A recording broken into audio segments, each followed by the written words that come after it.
So good evening, gentlemen. Here with Chief Lafreniere again, and we're going to discuss some basic pumping operations for this week with regards to pump rate. Going to be very basic. Dan will take you through some of the more complex operations. I'm going to get you to the point where you can get water out of the truck. Again, it doesn't have to be complicated. Get to the scene, engage the pump, follow the instructions that come with the vehicle. Most of us have been through it. Again, slow, calm, get some water out of the truck. Everything's going to be. Okay guys, so the setup for today is we have the truck in summer mode. So we have tank fill and tank to pump open. Usually all the way open on tank to pump, and then just half open on tank fill for this particular vehicle. And then we just have 2.5 going out just to provide a couple gallons per minute of flow out of the vehicle, so we can just illustrate some stuff for you. So Chief's going to go ahead and fire up the truck, and he's going to show you how to get it into pump gear and how to pump off the tank.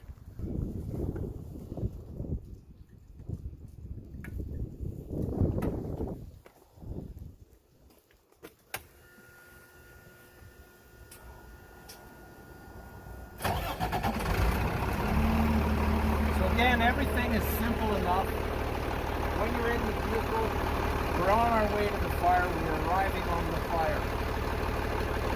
We've got to get this truck ready to pump. So on the shift for the pump, it's all designated. Shift transmission in a neutral. Shift pump to road.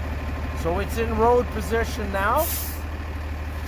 I haven't left the hall. It's still in neutral. So on scene, apply the parking brake. Shift to neutral. Shift transmission. The pump. Shift back. Excuse me. Shift the transmission from the neutral position to drive. If you look on the truck where it will have okay to pump and pump engaged lights. That's your first indicator that you pump. When you switch from road to pump, and you go to push the transmission into drive, be cognizant that it needs to go to 4th gear. That's your 4th gear lockup. If it goes to 5th gear, it means you have a butt tooth condition. So inside your transfer case, there's 2 sets of gears. One comes from your transmission, and one sends power to your pump. So you have a gear here and a gear here. So what happens in a butt tooth condition is the teeth don't mesh. So what needs to happen basically is your transmission needs to spin. So to rectify a butt tooth condition, you're going to go to neutral, to reverse, neutral, drive. So what that does is it actually shakes the gear to where it'll fit and mesh. After that's done, you'll see a 4th gear lockup will come on your screen, so it'll show 4. You'll get a speed rise on your speedometer, and you'll get the okay to pump light that'll turn on. So we've engaged the pump in the truck. We're now out on the deck of the truck, going to engage the hose that we're going to be using for firefighting in whatever situation we're at. We're going to idle up the truck.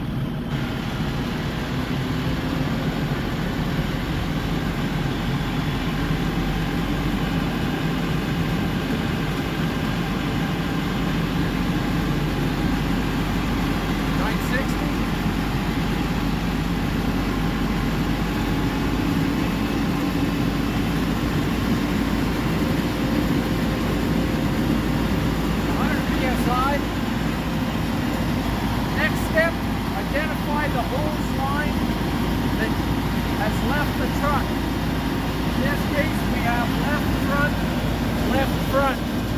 We do not, under any circumstances, want to open up the line that's in a hose bed or in a crossover. I know everybody's seen and heard of it happening. It can be a very dangerous situation. So slow down, make sure you open up the line that you have identified in our so front left discharge.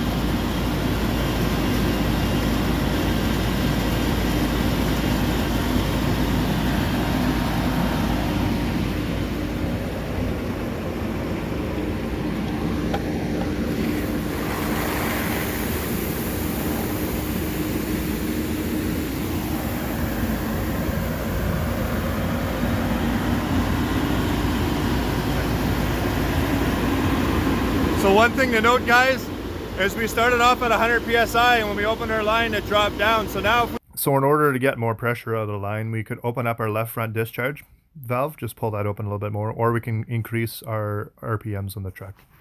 Guys, so now we're going to talk about hydrant operations. So right now we're connected to the hydrant. We're using 2.5 inch line to simulate 4 inch, but we're connecting to the truck the same way we would with a 4 inch connection. We're going in on the steamer port. So right now we have our water going into the truck. Our next step will be to open up our hydrant valve.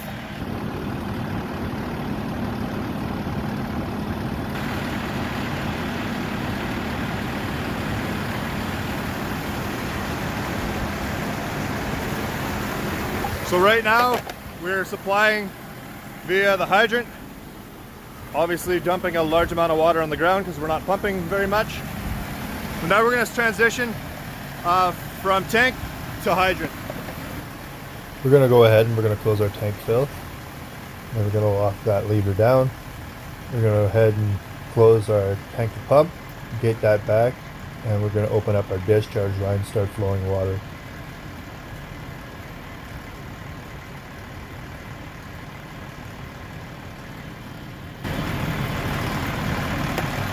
So what I've done there, guys, is our intake pressure is 100 psi. We're at idle. We're at 700 RPMs. Our pump discharge pressure is 157 psi. Our discharge pressure is going to be climbing like crazy. So we're now set for 150. We got 150 at the truck, and we are pumping off the hydrant. Going to begin by opening up our discharge valves a little bit more to get to our desired pressure, which is 150 psi. Next, going to transition over to our throttle, bring that pump pressure back up so that we can maintain that 150 psi. Normally you'd use both hands just like a goaltender, one on the stick and one on the glove. Makes for a smoother operation. Okay guys, so what I've done right now is I've set my pump discharge pressure to 173 psi. I'm flowing 150 psi out an open line. When the nozzleman closes the line, this pressure is going to spike. Okay guys, so another thing we want to remember is with regards to a relief valve. So if our pump discharge pressure is set 150 psi and our line's flowing at 150 psi and our nozzleman shuts that line down really quickly, what's going to happen is you're going to get a pressure spike. Now on pump rate, it's got a built-in pressure regulator. It's electronic. As far as Pump 5 is concerned, it's a manual relief, so you actually have to physically set a relief valve. So when that happens, when your firefighter closes the line quick, we're going to get a pressure spike here. The truck's going to recognize that, and it's going to automatically open the relief. You should get no more than a 10 psi spike. Now, however, if you have your pump discharge pressure set, let's say 170, and your discharge pressure is at 150, your relief is not going to help on this line very much. It's going to open up obviously at 170, but it's going to incur that 20 psi jump on another firefighter on a secondary line.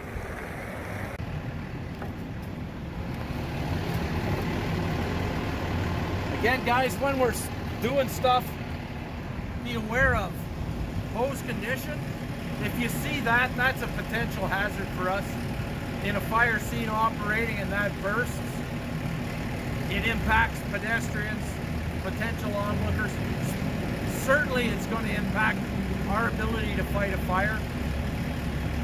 So we try to identify hose that needs to be taken out of service. Another way to control the pump on pumper rate is to switch to RPM mode. RPM mode means you can manually adjust the throttle, which takes a little bit more skill and finesse to match or balance between your discharge pressures and your RPMs. However, it gives you a little bit finer control over what is happening. So we've simulated a firefighter's now opened his line. So we're balancing our pressures, right? So we're aiming for that 150 psi right now. Ordinarily you would open your discharge valve and operate your throttle at the same time. With one line being in operation, it's a little difficult to open that discharge valve with one hand without creating massive pressure spikes. So as you can see, we're running 150 psi, flowing out of line.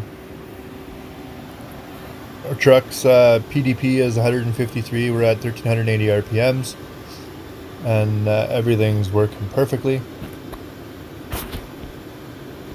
So now I'm going to show you what the difference is in RPM mode. So by gating down my discharge valve, I'm increasing pump discharge pressure because my RPMs are maintaining, right? So RPM mode's a little bit more difficult and you have to keep an eye on it a lot longer. So the FRC TRG comes with a variable adjustable vernier throttle. So the faster you turn it, the faster it builds, the slower, the finer control. So what you see here is a demonstration of what not to do, which is crank it to the max. You see a massive pressure spike, and then you have to bring it back down.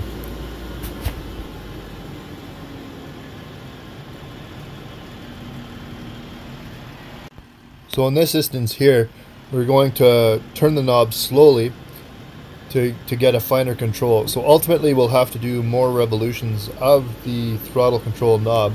However, it results in a lot finer control, and you can see I'm bringing it up in increments of 2-3 psi a time. Ultimately going to set it at 150 psi. So you have pretty fine control when you go slow with it. Then we're going to open up our discharge valve.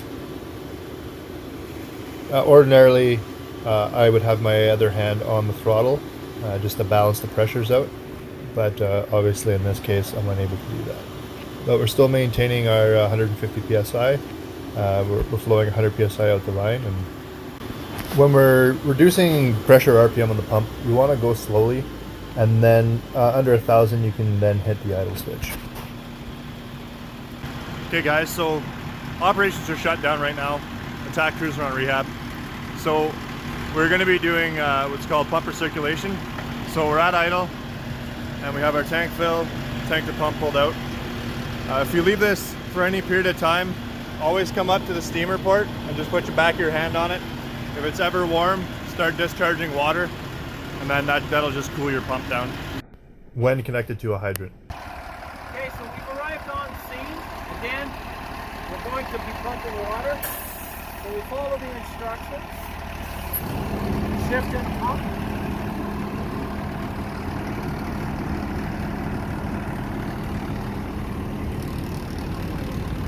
Again, we're in summer mode, so we've eliminated the steps. We're going to adjust our RPM.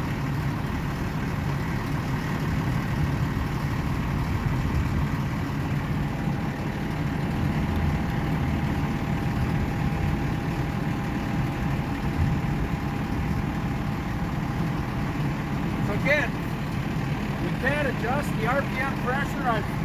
I've hit the idle. I've adjusted it back. Anyways, Chief had to take a call, but basically what he was trying to explain is he's trying to operate the pump, right? And we have nobody's home, nothing's happening. We have lights, but nothing's happening, right? So immediately, first thing any pump operator should do, head back to the cab. We need to check our work that we've done thus far. So our pump's in pump gear. Pump's engaged, but it's not okay to pump. So we're gonna come up, quick look at the speedo, dead, and we're in neutral. So quick fix for this, guys. Foot on the brake, into drive, confirm it's in 4th gear lockup, which it is. Confirm speedometer rise, which it is. Okay to pump. Come back to the truck, and now our truck's working. So very simple guys. Use the KISS method. So if you come out of the truck and your control panel's not working, don't bother fiddling with it. Just head right back to the truck. Check that you're in pump gear. Check that you're in 4th gear lockup. Simple as that. It only takes 10 seconds to confirm instead of wasting a minute trying to figure out what's going on. So guys, another thing to remember, always listen to your pump off. Your pump off will tell you when to open this line, or the pump off itself or herself will open this line. So never come and just open it up because you think you're helping the situation. Only ever open that when your pump operator knows that you're opening it. Okay guys, so we've showed up at the scene. We got our tank fill out, our tank to pump out, and so we have pressure low. So what that's telling me right now is my pump has no water in it. So what we're gonna do, switch to RPM mode, full prime.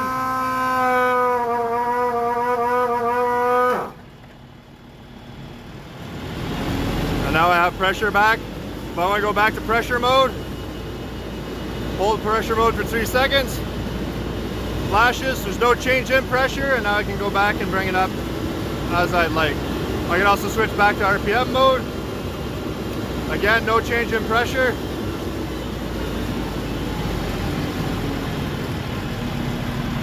So guys, just remember that if you're seeing low water on here and you have a full tank, immediately jump on your primer, pull until you get negative on your pump intake, and then you can start pumping again. The reason for this is the pump has mechanical seals, which means the pump is completely sealed. And even though your tank fill and your pump to tank are open, you're actually not going to be able to put water into the pump because it's a sealed compartment full of air. So what you have to do is evacuate the air via the primer. Once that's done, you have water in the pump and you can begin pumping. Okay, we're terminating the scene. We're done pumping. We've established that we no longer require water on this fire. So now another component of this is taking the transmission out of pump mode, returning the truck to road service. First thing you do on your shifter indicator, return the gears from fourth. We go to neutral. We disengage the fingers of the pump in the truck. We watch the gauge here till our RPMs return to 0. At which point, we're safe to transfer from pump to road. We've now disengaged our pump and we can travel or do whatever we want with the vehicle. If we want to re-engage, we re-engage, but we're safe to travel with our pump disengaged. And there's one last thing that we must do, and that's completely draining the pump. You can do this at the scene as well, or at the hall, it doesn't really matter. So, first thing we want to do is we want to confirm that our tank fill and our tank to pump are closed.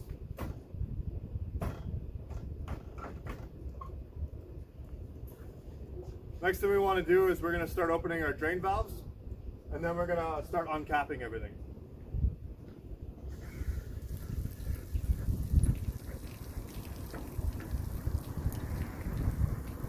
So on the master drain, make sure you unscrew it all the way out. And then the lower drains is just a quarter turn. We would do the same on the other side. Alright, so we're going to drain this side.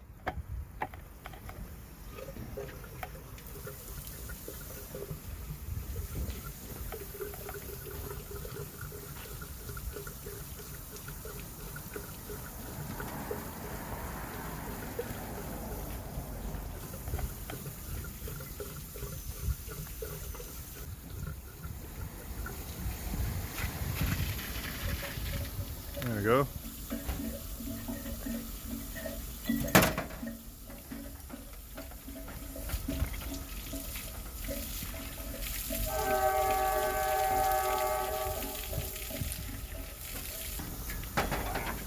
Okay guys, so we're going to come back to the pump panel and we're going to start uncapping everything in the pump panel.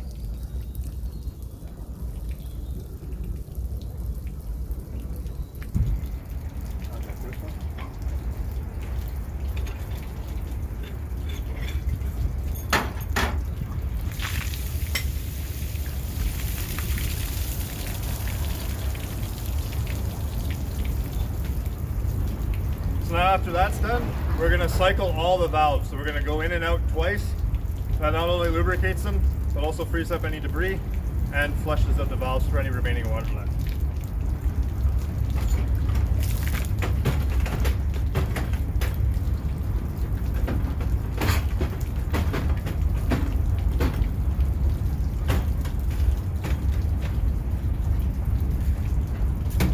The only two we don't want to open, guys, is our tank fill and tank to pump.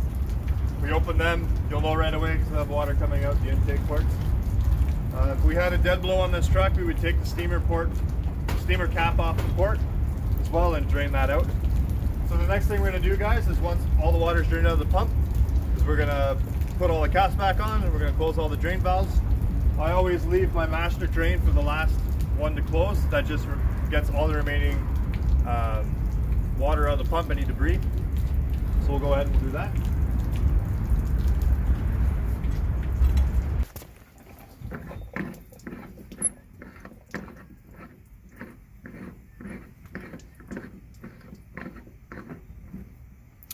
So I'll get the chief to put the master switch back on for the truck, turn the ignition on, and then we'll show you the last step to completing the draining procedure. Guys, the last step of draining the pump is to drain the primer. So what we're going to do is we're going to pull in the primer for approximately 5 seconds. What that's going to do is going to drain all the water that's left in the primer pump.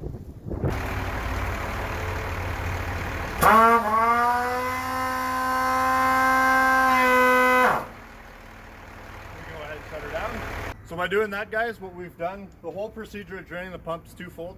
One, it drains any debris out of the pump, gets all the garbage water out of the pump. We lubricate our valves, cycle all our valves, and then ultimately draining the pump gets us to our main objective, which is to get to our primer. So we want to drain the primer.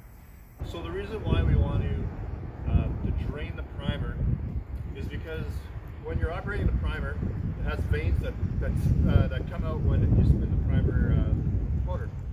When the veins come out, they create a vacuum pump essentially in the primer pump itself, and that evacuates all the air out of the pump. In doing so, it'll draw water into the pump and then through the pump into the primer pump itself. When you get water in the primer pump and you leave it sit, what happens is those veins will swell up and they'll actually stick. So when you go to use the primer the next time, the primer won't activate, you won't be able to get primed. Not so bad if you're hooked to a hydrant, but if you're running on tank water right away, you might find it hard to get that prime right off the bat. So another crucial step. This is primarily a maintenance feature for the pump. Do that every time you put water in the pump, drain it all, and then at the very end, we're gonna go ahead and we're gonna open our tank pump, tank fill again. That way we're back in summer mode. If you want to confirm, do a vacuum test on your truck, first thing I would do here is I'm going to go left discharge, I'm going to pull it, and then I'm going to crack the line open. And that's telling me I have a good vacuum in my pump. It tells me all my seals are good, tells me all my valves are good, tells me all my drains are good, and tells me that my pump's ready to go back in service. We can do an additional step, and that's to check the condition of the vacuum. We're showing negative 18 inches of mercury. And what that's telling us right now initially is that all our valves are closed, all our valves are sealed, all our drains are closed, and all our drains are sealed. Go ahead, close it, lock it, tank pump, tank fill, truck's ready to go back in service. Okay guys, so one thing that we didn't really touch on with the truck was what kind of pressure should we be pumping with. So I posed a couple questions and got set to work. This is all theoretical, of course, like nothing's actually been out there tested and measured, but this kind of gives us a ballpark of what we're working with. So start off with how many GPMs are required to combat flashover in an average room. So there's a couple things that we need to know first, right? So we need to know how much can 1 pound of water convert to thermal energy, how much energy is produced by flashover. We need to develop a formula to calculate gallons per minute that's required, and we need the area of the room involved. We started off with figuring out the thermal energy conversion factor of water, which we calculated to be 1004 BTU.